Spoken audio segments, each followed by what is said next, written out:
Hi guys, and welcome back to my channel. So today I'll be making a beautiful scrunchy sleeve. So to start, I'm going to take the length of the sleeve I'll work with. I'm working with a length of 15 inches. This sleeve is going to be double the lining and the main sleeve. So the main sleeve is going to be slightly longer than the lining sleeve. So after taking my length, I'm taking the width of the sleeve. I'm working with a width of 15 inches. The round sleeve I'm working with is a round sleeve of 13 inches. So I added 2 inches to it and it gave me 15 inches. Now next is to determine the cap height. So to determine the cap height of any sleeve, you're going to divide the bust measurement you're working with by 12 and then you add 1. So I worked with a bust measurement of 36. 36 divided by 12 is 3 inches plus 1, so it gave me a cap height of 4 inches. So now I'm dividing the sleeve into two equal parts, the front part and the back the front part and the back part. Yes, so I've done that.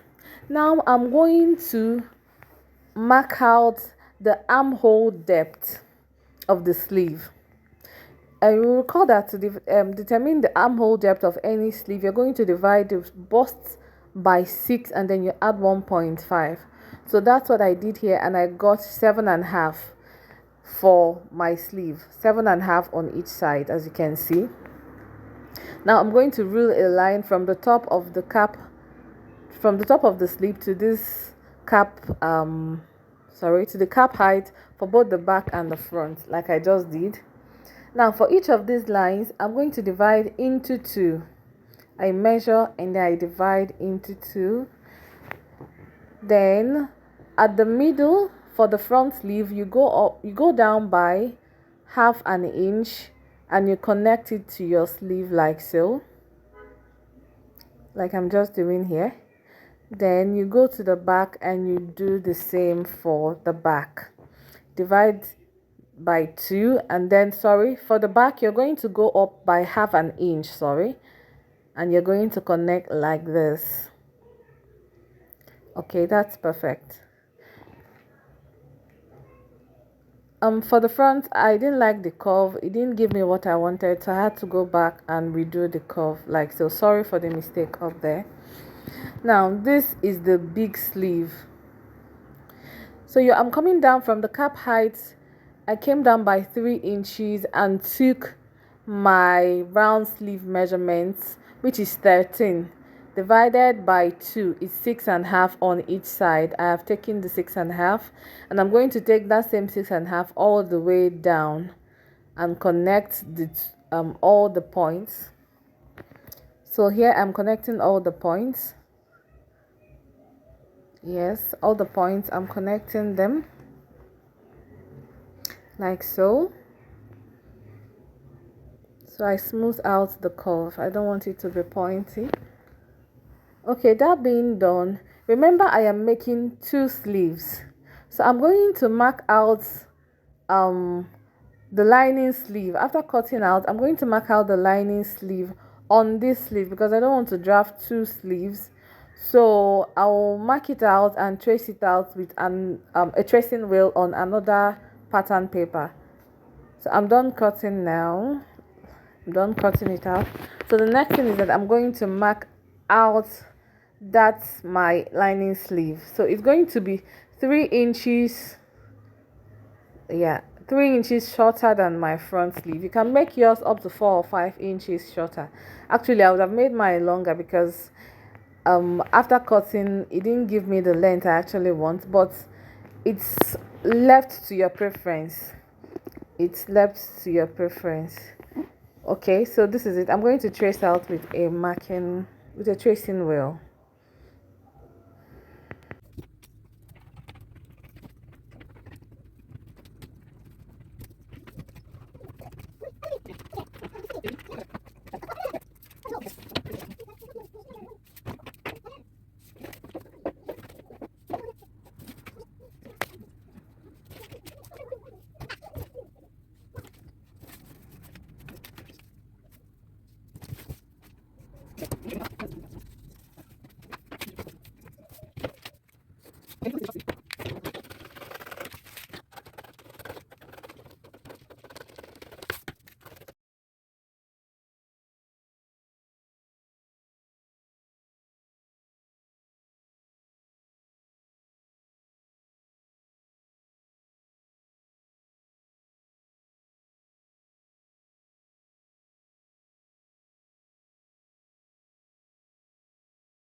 Okay, so now I'm done with the lining sleeve. So I'll bring the main sleeve. I'm going to slash it into how many parts I like. I'm going to slash my own into 3 parts. So I'm going to slash. I'm dividing it into 3 parts. Not necessarily equal, but not too far apart. So I'm dividing it into 3 parts for the front and the back. So after that, I'm going to slash and spread. So as you can see, I've divided my sleeves into 3 parts for the front and 3 parts for the back. So I'm going to slash and spread on another pattern paper. So I'm cutting through. I'm going to get another pattern paper and I'm going to spread and spread these slash sleeves as I'm doing now. Spread evenly like so, then tape it down. Ensure you tape it down very well so that when you're cutting, your pattern won't be shifting from one side to another. You can make a mistake if you do it like that. So I've taped mine down. So I'm connecting from one edge of the sleeve to the other edge of the sleeve like so, in form of a circle or in form of a half circle. As you're done, you cut out like so.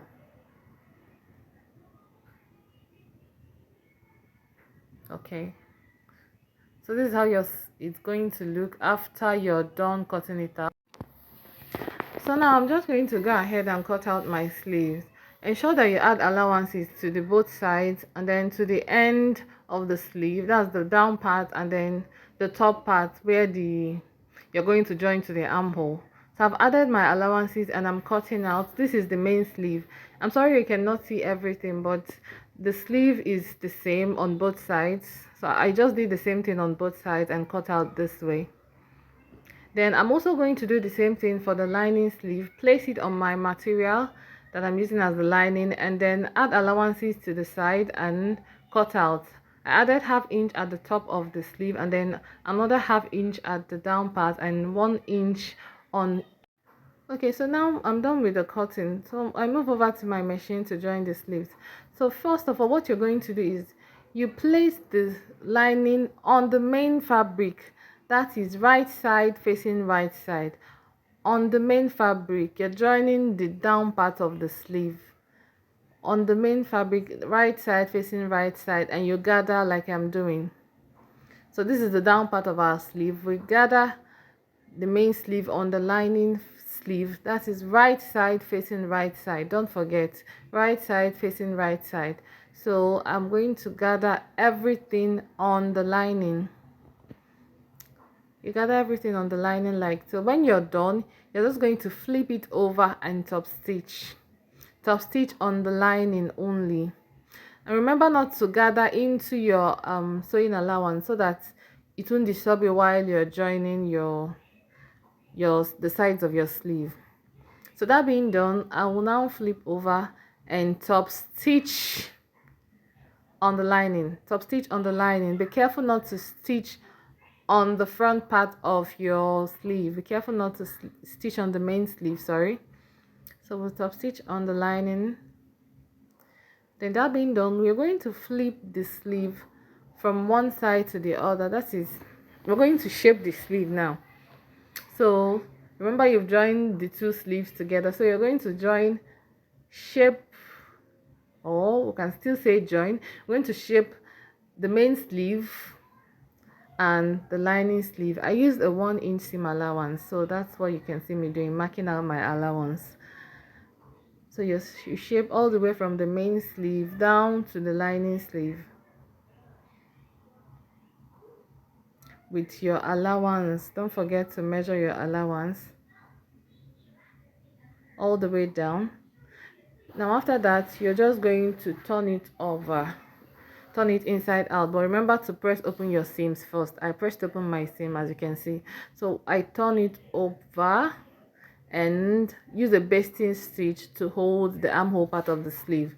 That's to join the lining sleeve and the main sleeve together at the armhole part, as I'm doing so.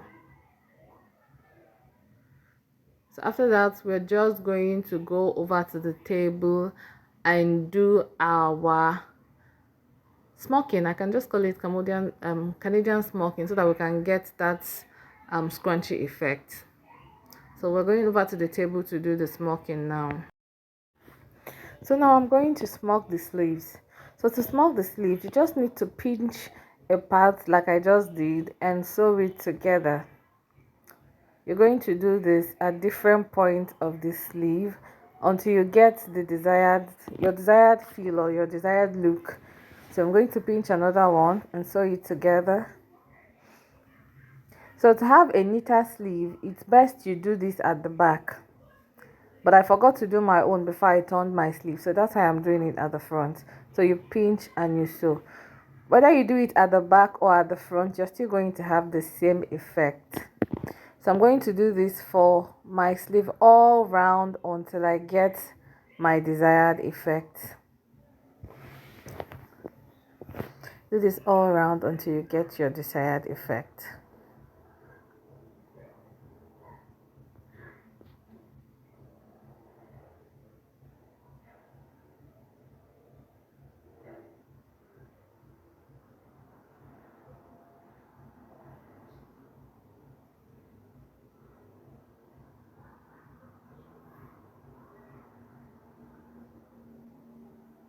Okay,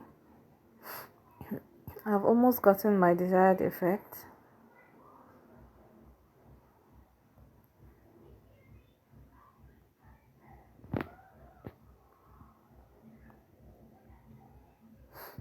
So you pinch and pinch. As you can see, the sleeve is already becoming scrunchy enough. I'm already liking what I'm seeing. Just a little bit more and I am done.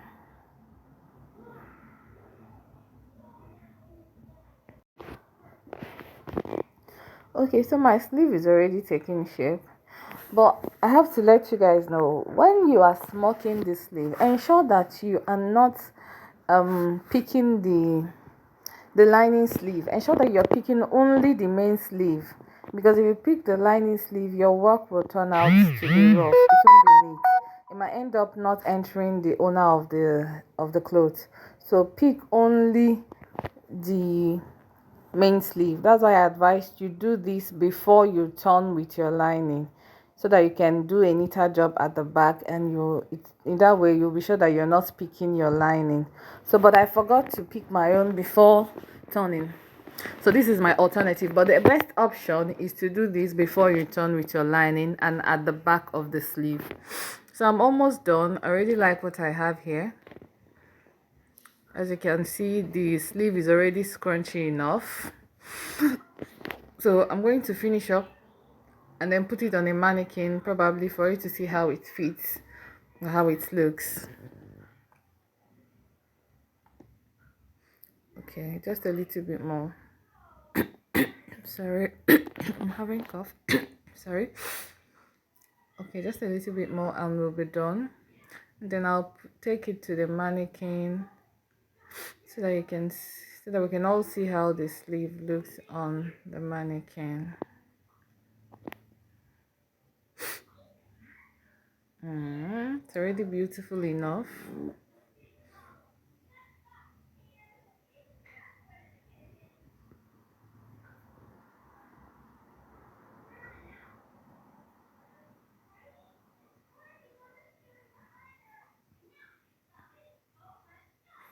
Okay, just one more there. I had to reduce the speed of the video so that you can see how the sleeve looks at the end. Isn't it beautiful? Okay, so I'm going to place it on a mannequin.